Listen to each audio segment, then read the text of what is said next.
Hello and welcome to episode 3 of the CoZmic Tea podcast. I'm here with a new friend named Chauncey St. John. Hello. Thank you for having me, Theo. My pleasure. We are at Wild Beauty Farm here in Eastern New York, and we're gearing up for a ceremony for our beautiful friend John Rucker to pray for his family and for his life, and he's been kind enough to include us in that prayer. So that's what's brought us together. Yes, sir.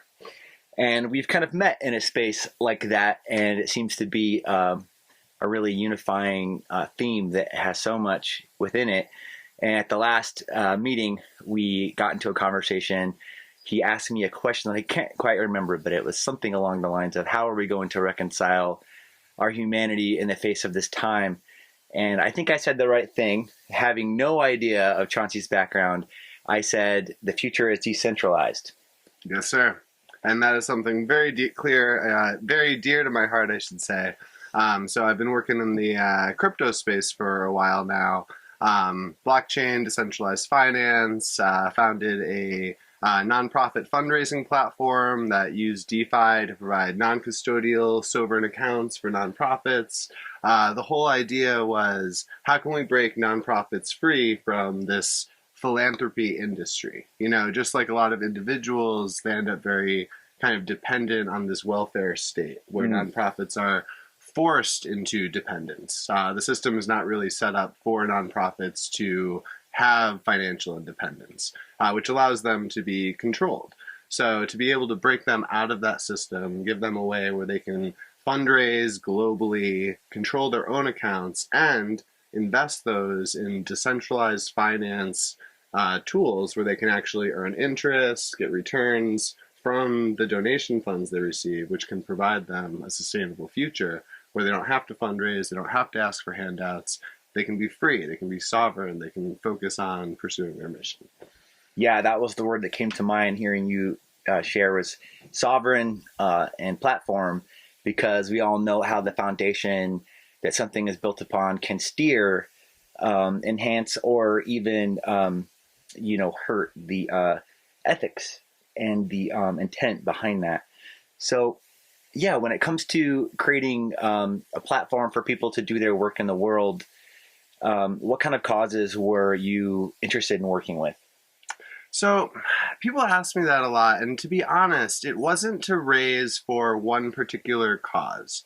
The way I thought about it was a infrastructure improvement for philanthropy. So people will come to me all the time and say, well, why do you work with nonprofits? They're so corrupt. It's a whole industry. It's broken. I'm like, you're right that the industry is broken. You're right that there are a lot of, large nonprofits that become too big for themselves and become bureaucratic and have bloat. And I experienced that because part of my career was working with, I won't name the company, but a Fortune 50 company, pretty big, and you can just see the amount of waste when an organization is so large. It's almost like these extremely large centralized entities inevitably lead to bloat and waste and inefficiency, to say it in the kindest way possible. So yes, I agree. There's certainly examples of that. But nonprofits as a whole, they're really a safety net for society, for the world, when there's no one else to come to your aid. And ideally, the person coming to your aid isn't the government, because was it Ronald Reagan who said the scariest words are, I'm from the government and I'm here to help. Yeah. So Wow. we don't want them in this state of dependence. It's like, how do you break them free from that so they can, again, be that safety net for society and help the helpless and be that force for good. So, yeah.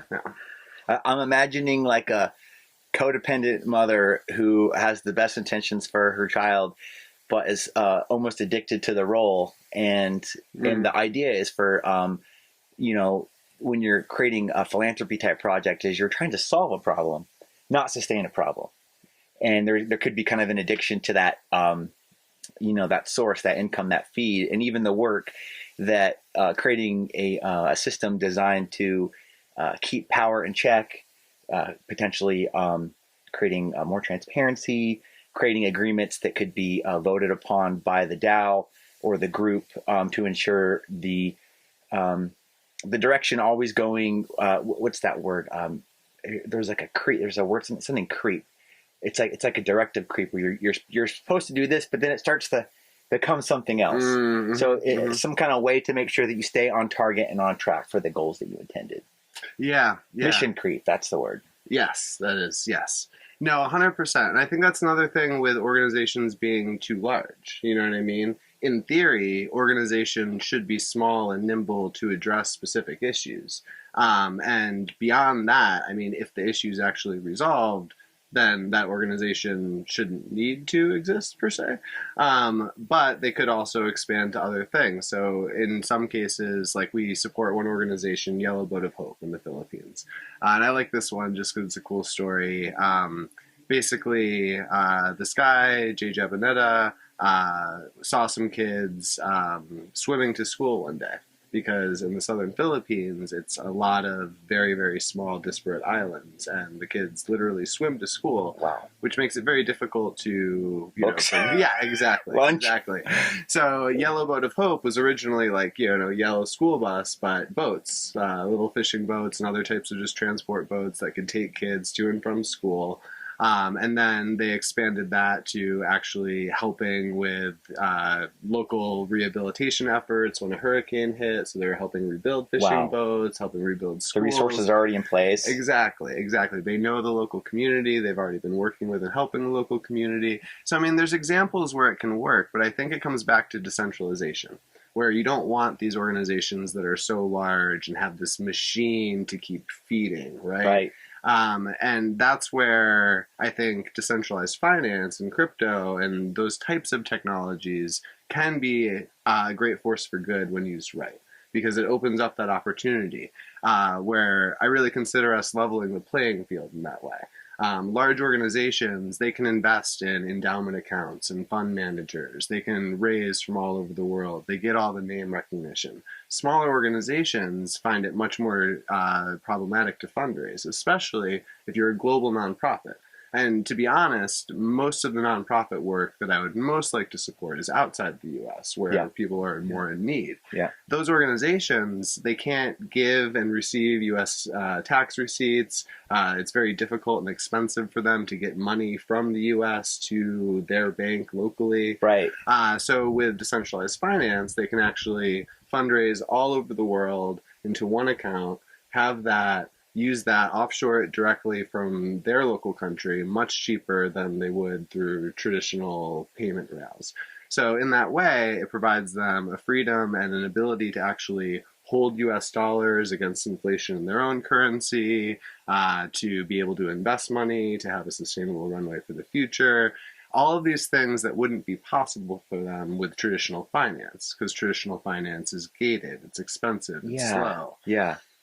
Yeah, I'm hearing kind of like a seamless system, because the idea that you would donate, as a person who cares about a cause, you donate $100, and then by the time it comes down to building this boat, there's $16 left, and it's like, where did all that money go? It doesn't even have to be nefarious. It could just be red tape, transaction fees, and then all these employers. So to automate and to consolidate this stuff in a way that makes it more seamless, you're ensuring that more of the resources are going right to where they're intended. Exactly. The more centralized it is, the more middlemen and taking their cut throughout the whole process. When you decentralize it and you'd make it more of a peer-to-peer, organization to organization, or donor to nonprofit type of relationship, then it's direct and, to your earlier point, transparent. You see the entire flow of funds on chain. It's all, you can see the nonprofit finances in that way, especially if we, as we hope to do, kind of usher this in as a new norm. So as far as how the world is progressing and the bigger picture stuff, right? The world's getting more and more digital. So the question to ask yourself is, do I think money is going to get more digital? If the answer to that is yes, you should probably be aware of both crypto as well as decentralized finance, because now BlackRock's in it, all the biggest money in the world's in it, and not just Bitcoin, but actually these decentralized finance tools, Ondo, real world assets on chain, like real world assets. Funny terms like that aside, it's like the world's changing, right? So if we can create a safe, good way for nonprofits to be able to enter that world, see the benefits from it, and encourage them to, detether from the traditional systems because they don't need them. They can thrive without those systems. So I think that's really the key thing, is like giving them that hope, that opportunity. Yeah, and there's a peace of mind knowing that not only is the money going to the cause, but if you participate in, say, like a U.S. fiat currency, and you're making payments and receiving payments in that space, well, a portion of that could be going to fund a war, for example. And if your cause is to generate peace and to create that, then at the same time, if you're feeding both ends, it's kind of like, what's the point when you're just kind of adding to the fire that you're trying to extinguish? 100%. Absolutely. Cool. So these concepts I really like. I like in the crypto space. It feels like a lot of the language is very transferable to real life, and a lot of these concepts can be applied to your family, to your own. Like the word custody was a word that kind of came to mind. That we tend to want to put our money in a bank or something like that, and we hand over custody, and then our money is being used in some other way. So since you've been in this space for a while and you've been exploring these concepts, can you share how maybe some of these concepts have made their way into your personal and familial life? I mean, that's an excellent question, honestly, because that I think is the biggest impact crypto has had on me. So, my story is my wife Sarah and I, we first heard about it like 2017, 2018, like at a festival, actually. We still love going to music festivals. Which one? That one, I think it was Mountain Jam. That one, yeah. It was on Hunter Mountain. Oh, man, that's awesome. Yeah. Well, they moved it. But anyway, amazing festival. Would love to talk some music stories. But yeah, so we had heard about it. Like Sarah started buying some very small amounts though, and then we just forgot about it. And then one of my buddies, like late 2020, started telling me like, oh, Bitcoin, Ethereum, number go up. I was like, oh, I guess this is taking off again. I got interested. And so first it was just like, oh, I'd like to, make gains off this with everyone else. But then I fell down the rabbit hole. It was just this like intellectual fire hose I was drinking from, because there's so much that they don't teach people in schools. And like, not, whatever the reason, it is absolutely bizarre that no one is taught finance when money rules the world we live in. Like the material world is driven by finance. Yeah. And yet no one is taught that. We're clueless. We're beyond clueless. Yeah. I mean, even the idea, of a modest $1 million, few people have ever had a chance to have custody of that kind of money, have no idea what that actually looks like on paper or in their account.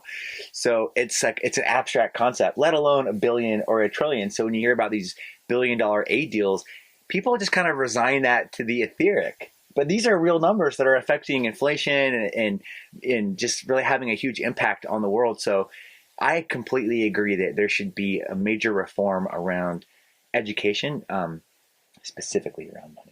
Mm-hmm. Mm-hmm. 100%. I mean, the less you know, the easier you are to control. But yeah, I think it's one of those things where really, at a fundamental level, people need to understand how money works. And crypto for me was really interesting because even though, went to college, worked at a finance-related company for many years, worked in payables, I know the international banking system, all this stuff. I still didn't really have a proper appreciation for finance and how the global finance world works.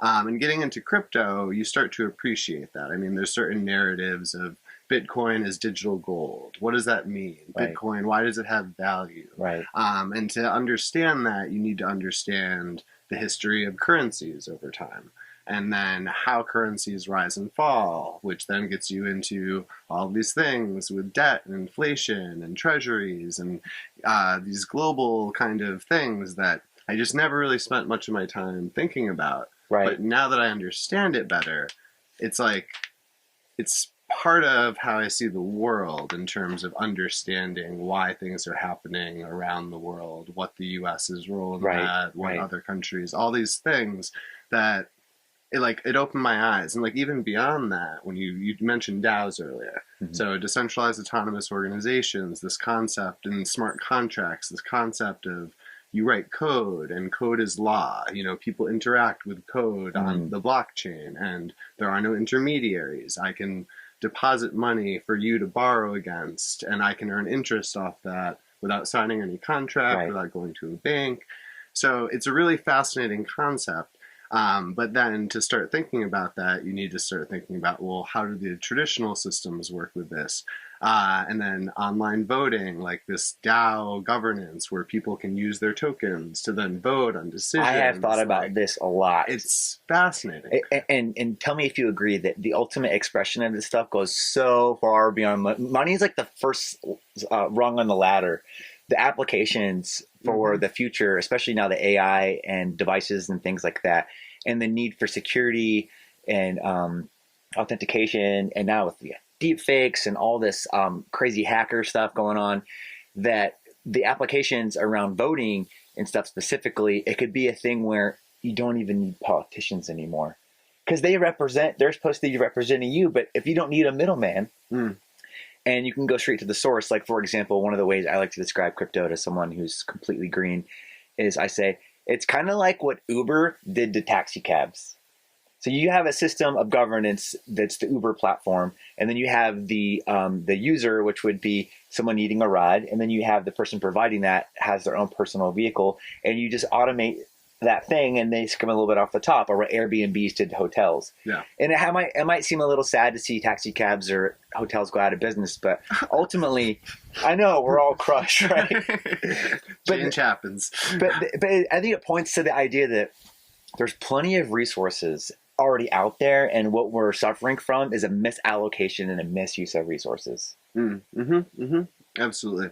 And to your point, I think that it can transform the way that governance works, because that's exactly it. When you start thinking about this, like, oh, on-chain voting, how can this be used in different ways? And then you start getting into the whole history of all of the different governance systems that humanity has ever used, and what's worked and what's failed, and why are we where we are now.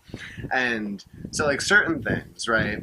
Like, to your point, I think direct voting like that would be a beautiful way to handle local governance. Yes. I think as you get bigger, right, you start getting to levels where it's really difficult, realistically, to have the entire country so the concept of getting rid of, like, you know, the Senate or congressman or whatever, for example. To me, I think there's a lot of reform needed there, especially with money ruling everything, whole Citizens United, or now, whatever, the corporations or people thing. Like, there's so much money that drives everything. I think our U.S. governance system is deeply broken currently and needs serious reform. But I wouldn't go so far as pure democracy. And I'll bring it back all the way to Plato with this one. In Plato's Republic, he goes through all the forms of government. And the one he actually ranks worse, the worst one except pure anarchy, is pure democracy, where everyone votes on everything. Right. Because what it happens is it becomes this lowest common denominator. Yes. And so that's where the system of, like, a democratic republic, where you do have, you know, the republic aspect is the Congress and such, right? Like, you're democratically voting to elect people who will help govern and make decisions. It's an amalgam of the concepts together. Right. But the problem with the current system is it's completely shrouded. So to go back to what you said about transparency, imagine the entire voting system was on-chain, and the entire government budget was on-chain. Oh, wow. You could see everything. You could see all the budget items. You could see things moving around. Obviously, for some, you know, government security concerns, there's things that they'd want to, whatever, put a delay on you seeing or whatever. I bet they could figure that out. Yeah, exactly, if they wanted to. But seriously, you really could have this fully transparent, like, voting system, all votes recorded on chain, immutable, unhackable. You can see it all. No question of voter fraud. Right. You can see the whole government budget. You can see how it's being allocated, how these congressmen are actually using that money. I mean, and potential like lobbying and bribery and stuff like that could start to really shrivel in a space where that kind of stuff is being applied. And then, you could enable people to, hey, who wants to fight a war? Well, let's all go on chain and vote how much we want to spend on the war and see how far that gets. Yeah, 100%. The possibilities would be so endless, and it would be so easy, fast. When you could literally release a poll. We could all just go online and vote on, the U.S. poll today, and everyone around the country could go and vote on that. Imagine like doing that in the past of like, going and collecting it, first with paper, like trying to collect everyone's responses and then bring them back, count them. And even with the internet, it's not transparent. You can't trust a system like that without there being that blockchain immutability and transparency to it. So like after a vote or something like that, when it comes to the recount, or there's a word when people will go and like look at records and kind of review the records. There's a word I'm not quite reaching, but anyone would have access to that, and there'd be so much, kind of group awareness around stuff that like things like fraud and whatnot would become almost impossible. Embezzlement, for example, like that. And then I think there's probably just like a lot of stuff that's kind of plain sight that's like drops in the bucket where it diffuses the power of a cause and a people when it's just kind of being siphoned out in a million different ways. There's not like one big bad guy to blame, but there's just a system itself that's not set up for success. That to me is what is most difficult for me and what I wrestle with most, because so my general view on life is that I don't really believe in people being good or evil so much as I believe in people being ignorant or enlightened to various degrees about what true fulfillment is, how we're supposed to interact with each other, And so where I'm going with this is, it's really easy to blame bad guys. It's really easy to blame, the ExxonMobil executives or these Monsanto. like clear, and there are, demonstrably like people who have done extremely evil things. But at the end of the day, we're all the same human kind of condition. We're all sharing this. So there's an organism at play here. Right, and that's the bigger thing. It's not so much the individuals, right? They are symptoms of some machine they've come out of, the life they've lived, why they've lived that life, the lessons they've picked up from society, all these things, right? So you can get mad at the individuals, but to me it's kind of missing the bigger Don't hate picture. the player, hate the game kind of thing. In a way, really, I think that's, and when you look at a system like as a body, like we have this awareness around candida now, it's like a fungal growth that can take over your body and mind control you, So when you have a candida growth, you're just feeding it more and more sugar. It's not the candida's fault. We've incentivized and set up that thing to thrive. So in a way, this goes back to creating healthy incentives and creating a game that's destined for fun, success, wellness for all. Instead of like right now, we have a medical system that benefits sadly from sick people, and they would not want to work themselves out of a job. And then in a sense, the cancer industry becomes the cancer itself. Yes. And that's where incentive alignment is so critical and so underthought on. Like, people jump to these knee-jerk sort of solutions to things of like, I don't like this, so we should just do that, and they don't think through like the second, third order consequences of it. But with something like that, it's like, I apologize. I just lost my thought in the middle of saying something. That's getting heady, bro. Oh man, I'm sorry. Sorry, prompt me again. You were just saying... I think we were touching on incentives. Right. Yeah. So incentive alignment, right? So people don't think through the incentives that are set up with certain solutions they want to implement. Right. You know, Right. and you really need to think through what those incentives are. And like that's one of the famous Charlie Mungerisms: show me the incentive and I'll show you the outcome. Yes. And that's again where, and I, you know, we'll get away from crypto and blockchain, but I just want to touch back on that point one more time, because what was really fascinating about the intellectual rabbit hole was the interconnectedness of all of these things. The global financial system, you know, history of governance and governance systems, this idea of DAOs and voting, smart contract, all of this stuff. You have to have a holistic understanding of how the world works, how the world has worked. Right. And things Right. like incentive alignment, you know, like these are things with smart contracts and DAOs, you can actually program incentive alignment in to how you Yes. design the system. The way the money's moving, the way it's being collected, and you know, ensure that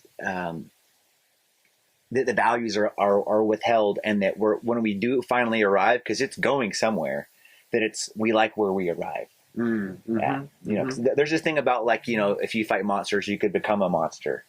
And I think a little bit in the West, we are seeing manifestations of that idea as our world police role has just apparently gotten a little bit out of hand, and we're wondering who the good guys and bad guys are, and maybe some of us are a little bit unhappy, to say the least, with where this is going. Mm-hmm. You know, and for me, I think in order to understand the importance of these things that we're talking about, you have to first come to your own conclusions around how messed up it already is. That makes the need so urgent to find a new way. Yeah. You know, because we're at this scale, and whether the population continues to grow or not, the scale of our power and potency on this earth is only going to increase. Yes. Unless we go way off, and then it goes back down to the Stone Age, which, God forbid. I really hope that we can find a way. I'm wanting the Jetsons and not Mad Max myself. Yes. Well, that's the thing, you know, like there's the tools at our disposal grow more and more powerful every year, every day. It like accelerates, right? And it creates this weird effect where everything we're talking about is like valid fears, concerns about the direction the world is headed.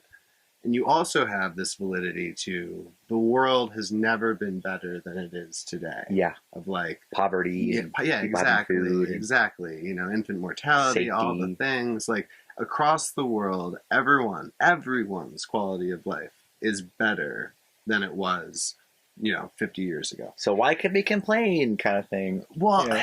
But like, well, why is it better? And why is like this acceleration on the politics and war and all like finance and all this, why is it all accelerating so much? And it's these tools that are getting more and more powerful. Mm-hmm. And tools can be used for good or they can be used for evil. Right. Right. And that's where, like what you're saying, it's so important. It's like beholden on us to push for these tools to be used for the light, because there's so many ways, so many potential universes here where crypto, blockchain, all the beautiful stuff I've been trying to talk about becomes the tool to operationalize 1984, where the government knows everyone's money everywhere, can freeze it, a complete totalitarian state. Like, so the line between utopia and dystopia is razor thin. You know, it is, man. There's timelines shooting off from our present moment that can lead us to heaven or hell or any variance in between.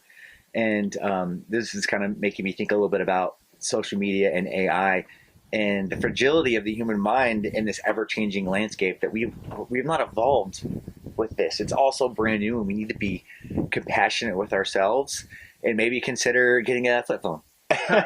Seriously. I mean, my kids will not have smartphones for a long time. I'll tell you that much. Like,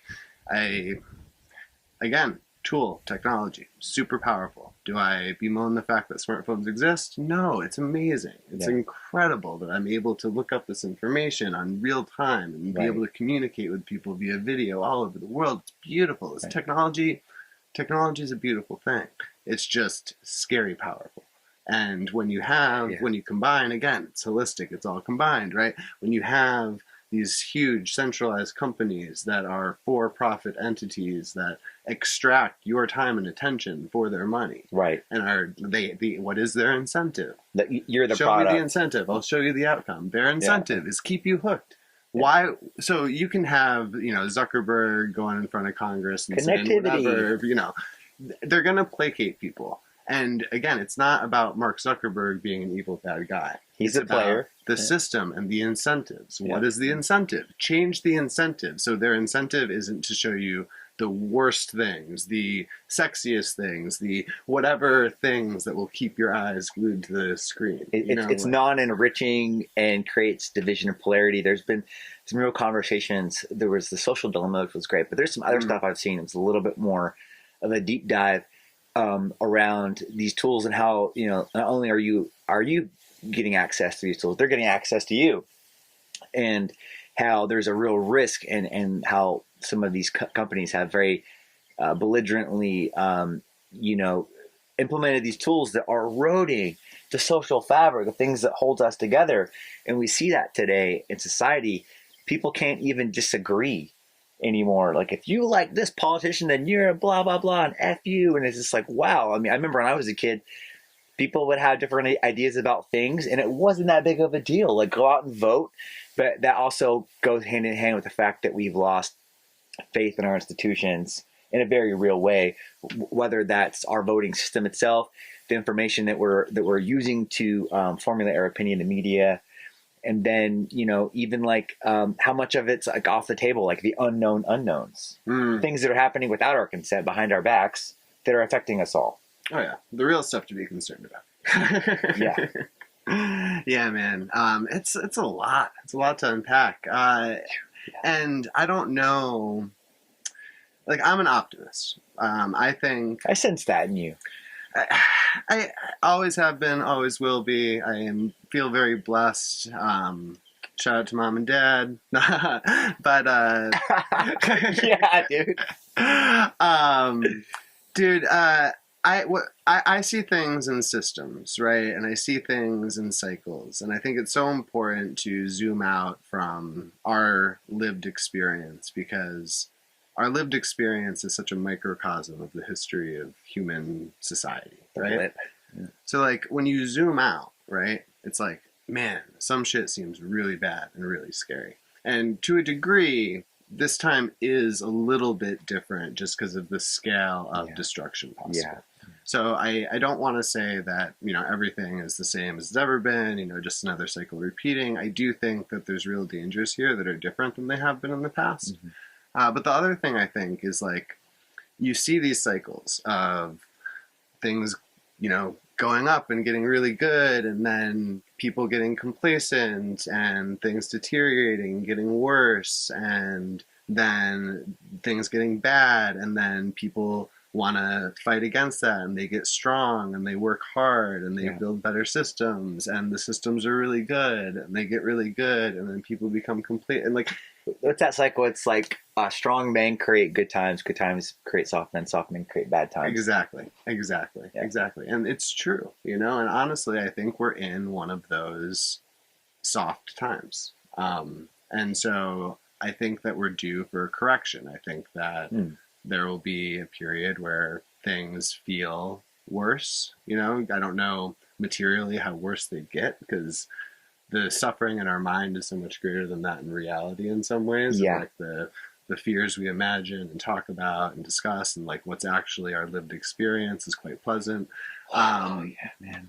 But beyond that, it's like,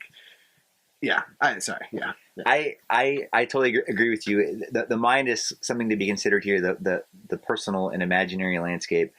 I grew up. I'm 37, going on 38. So I remember Y2K and the end of the world. And I was a little bit too young, but I remember my mom bought a shotgun. We had a bunch of food ready, and then nothing happened.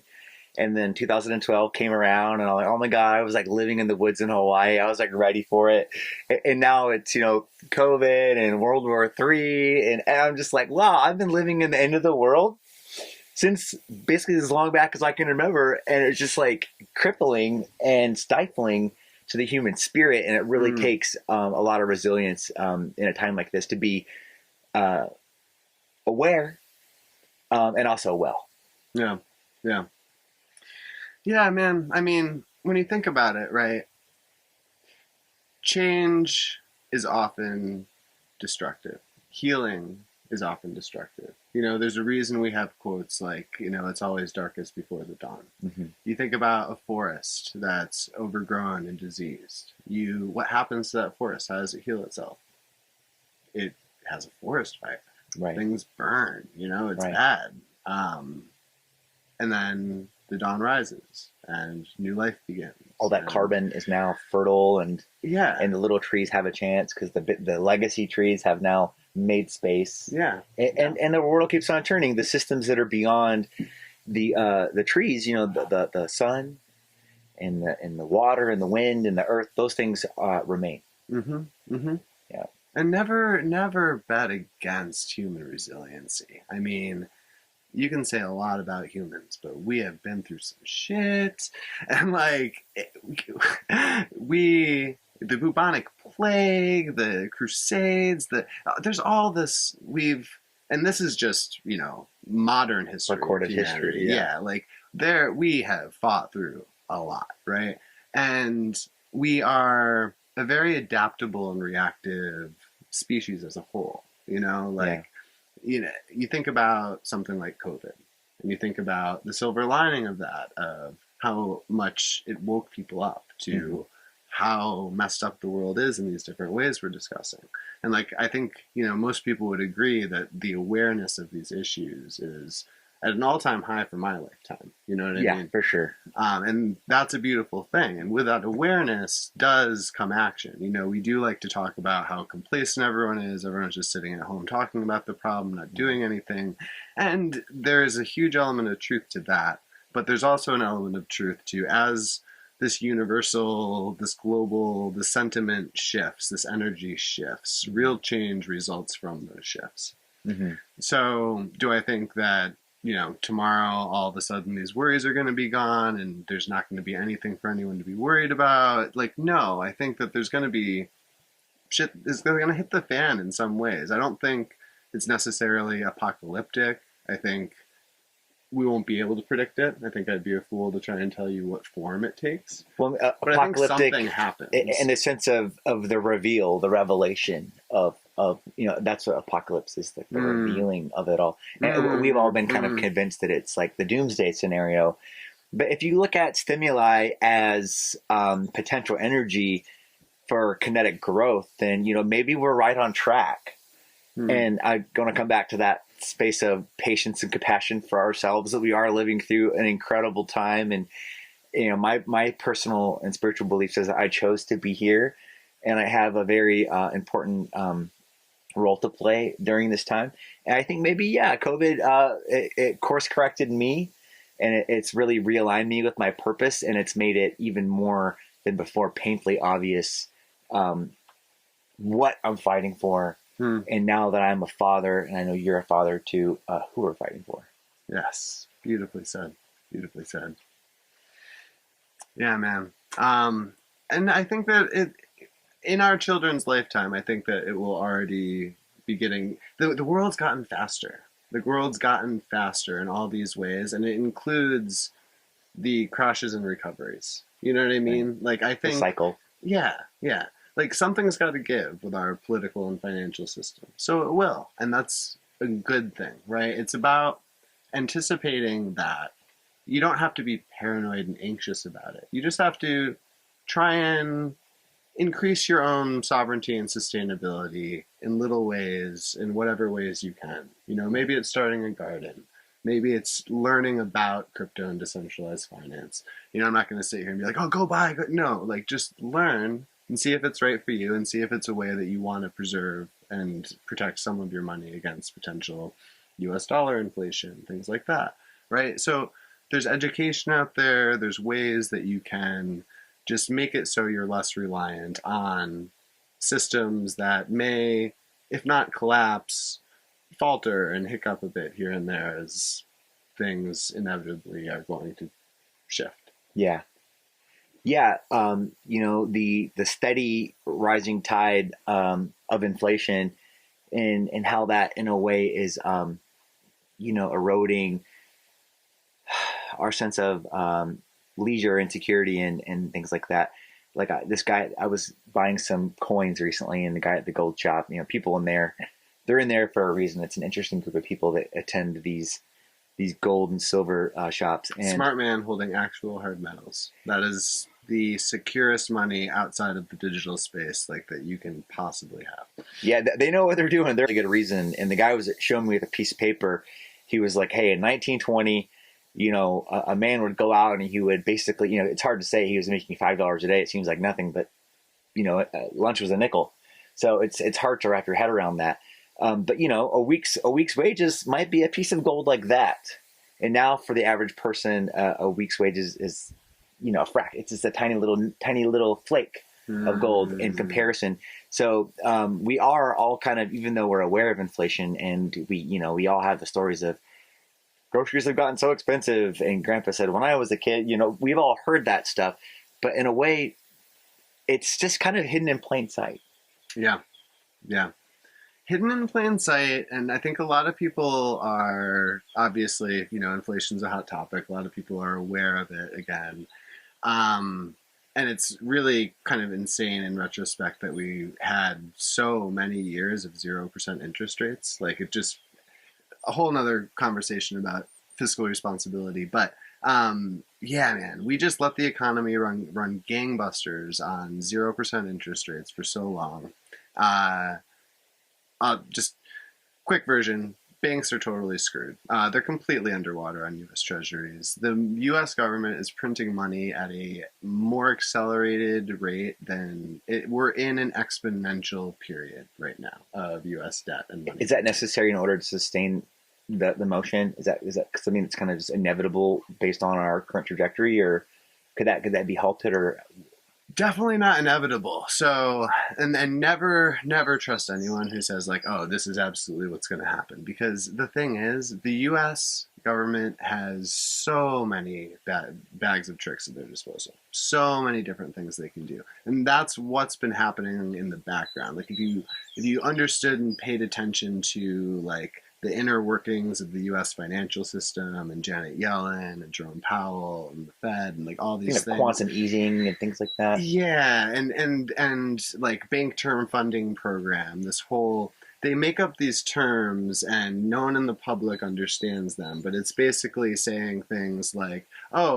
even though banks are significantly in debt, we're going to bail them out and let them exchange their shitty debt. And shitty debt in this case is U.S. Treasuries. Which they're deeply underwater on because of the zero interest rates, which are now high. As interest rates rise, U.S. Treasury values fall. So basically, banks are significantly underwater. Instead of publicly going out and saying, hey, let's vote on this, guys. Let's vote on whether we should bail the banks out again like we already did a decade ago. They don't do that anymore. They just bail the banks out behind the scenes with these programs they create that, they'll take the bad debt of the banks and they will give them money in return at face value. So, oh, wow. Yeah. And so that program basically is what they put in place when regional banks started collapsing. It's like the subprime loan type thing, like loans that probably won't get repaid, that bad debt is debt that likely won't. Not so much bad debt as like U.S. Treasuries, for example, that have 30 years. During the 0% interest rates, maybe they paid 1%, right? And so then all of a sudden you're holding these debts dated 30 years, but the actual interest rate is like fivefold what it was at the time. So really, on a net basis, you're like negative significantly. It's the ratio of kind of principal versus debt owed kind of thing. Right. So if you hold the treasury to maturity, you will get your original money back. But the way the financial system works is that means that's cash tied up in these bad debts that they have to hold. Normally, they could buy and sell those treasuries for liquidity.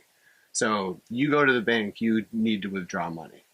If they have to sell their 30-year U.S. Treasury to have liquidity to give you your money, then they have to eat that loss. So they don't see the losses until they sell the U.S. Treasury. Or they could hold it the whole 30 years until maturity and get their money back.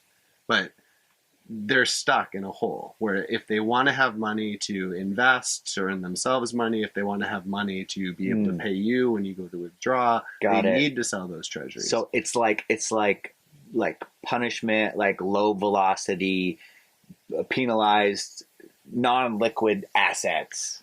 Right. And like even this conversation, right? You know what I mean? Like people are probably like starting to glaze over a little bit because it's like it becomes so like abstract. Oh, yeah.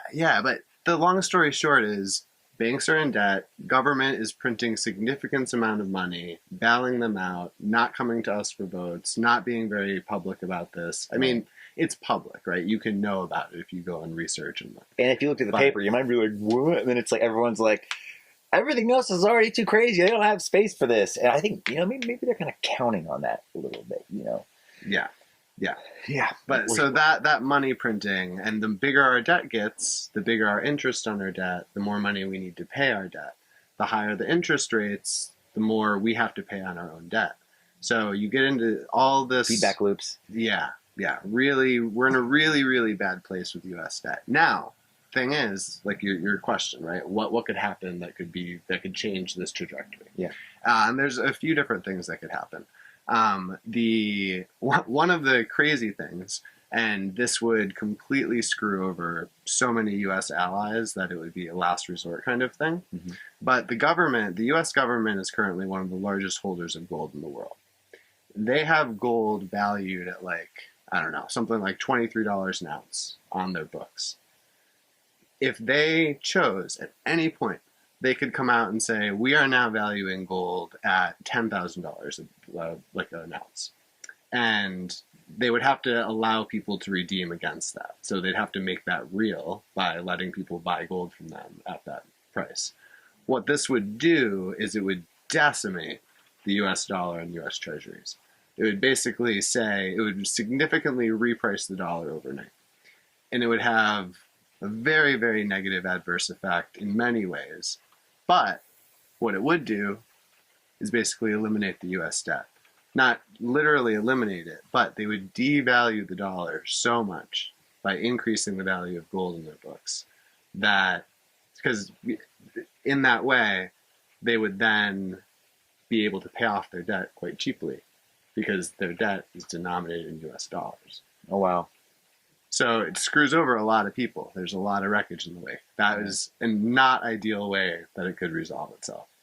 But it's an idea that shows you kind of the malleable nature of debt itself, and even kind of maybe theoretic, and how the theoretic clashes with and reconciles with tactile fun, and a resource. And gold obviously is gold. I mean, I don't think anyone needs to understand how ancient the value of gold is, but then to bring that now into the equation is like, what? Oh my God. Yeah.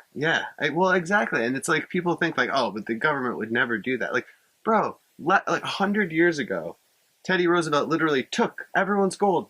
He took it all. They turn it in, right? Yeah. They confiscated everyone's gold. Like that's one of the ways that they got out of the Great Depression. Like the government will do whatever the government needs to do to maintain its power. Right. And the fact of the matter is we're rapidly accelerating towards, and there's things they can do to slow the gap. So I'm not going to say that I know the timeline. If it's, a year from now, if it's 10 years from now, I would say 10 years would be optimistic.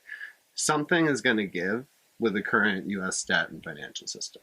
It could be what we just talked about. It could be the U.S. nationalizing the banking system and forcing banks to buy U.S. treasuries. But that would have, again, a very negative effect on the U.S. debt rating and U.S. treasuries. They could lean into nuclear energy because at the end of the day, the entire world is driven by energy. It's the most fundamental thing in a very literal way. I did want to go there, and we are running out of time based on the battery life on this camera. So yeah, let's wrap it up by imagining, like the idea of debt being kind of like imaginary in itself, that the infrastructure is here, the resources are here, and what kind of reorientation especially around energy specifically, I could see free energy being a thing that could completely remediate our situation. What kind of paradigm shifting technologies could make everything not a silver bullet per se, but a paradigm shifting reality? Like, do you foresee anything like that coming into play in the next decade? Yes, 100%, absolutely. AI and nuclear energy are the two main ones. So at a fundamental level, I think energy is what drives the whole world, both literal and figurative. But like in a literal sense, it's who has the oil, who has the coal, it always has been. It's the most valuable natural resource. It powers everything we do. It powers manufacturing, it powers our homes, everything. So, and renewables just aren't there on the scale that nation states need to produce the energy they want. Making huge strides, I'm a huge supporter.